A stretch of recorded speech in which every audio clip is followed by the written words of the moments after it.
Nu vil jeg gerne demonstrere et traditionelt grønlænderrull sweep til bagdæk. Jeg forskyder pagajen ud til den ene side, og så klapper jeg 2 gange med bladet, læner mig bagover og sweeper pagajen bagover. Jeg ved godt, det gik meget hurtigt her, men vi får den lige igen. Altså rulle ned til den ene side, klappe 2 gange med pagajen, og op, sweep op og op og sidde igen. Prøv at lægge mærke til, hvordan jeg får bagkroppen ind over bagdækket, ellers er det fuldstændig umuligt at komme op. Får den lige igen her. Grunden til, at jeg siger, at jeg klapper med pagajen, det er for at søge overfladen med pagajen.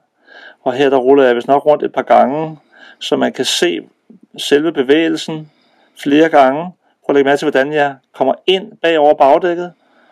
Og over til den anden side igen. Op og klappe, søge overfladen og komme op og sidde.